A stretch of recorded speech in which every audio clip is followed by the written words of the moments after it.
The civilian military combine came to Brooklyn's Aviator Sports and Events Center Saturday. Around 2,000 New Yorkers signed up for the 5-mile mud run, which featured numerous military-inspired obstacles throughout. The so-called NYC Metro Urban Assault Race was open to people of all athletic abilities. Those who took part also ran solo or went as a team. They also had the opportunity to run in honor of soldiers and first responders. Some New Yorkers we spoke with say the race wasn't your average fun run. Basically, at one point, you're crawling under barbed wire and into mud, and you have to stay low or you'll get pricked. So you're just covered in head to toe from mud and dirt and just nasty. The mud runs where you just have to run and do obstacle courses. You have to do 7 minutes worth of repetitions of 75 pounds burpees, 45-pound kettlebell swings, and then that takes everything out of you.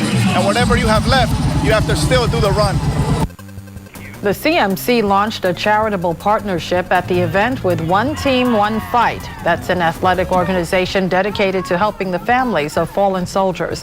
To learn more, you can go online to civilianmilitarycombine.com.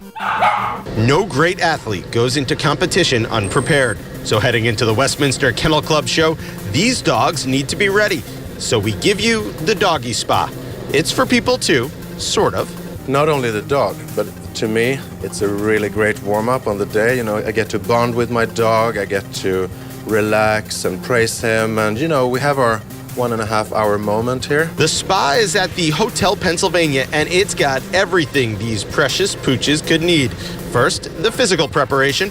There's an obstacle course and treadmill to make sure they're in tip-top shape. You don't want a dog in there that's soft. And you want a dog that can go out there and look like they can do what they were bred to do. They're washed, shampooed, clipped, and cut. This is a black Russian terrier named, well, I'll let the owner tell you. Fun Lord's Heriton Gavrilovich is his registered name. Easy for her to say.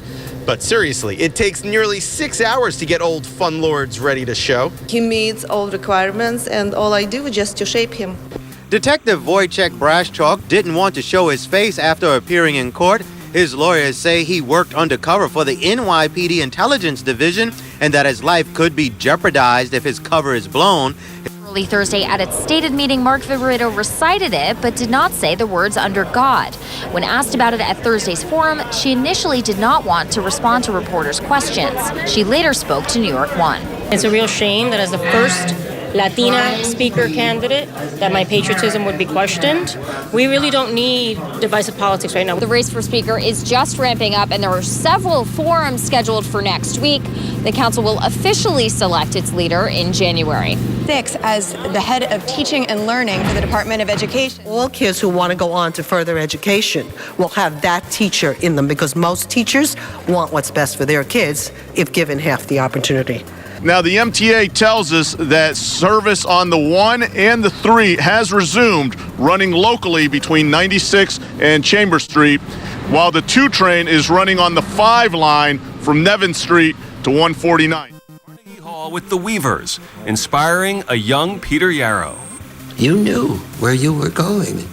You knew that there was a way to love the music but harness it in the way Pete was harnessing it, the Weavers, to make a better world. That's how we're gonna make history. Pete Seeger influenced musicians all over the world. Yarrow would go on to achieve international acclaim with Peter, Paul, and Mary.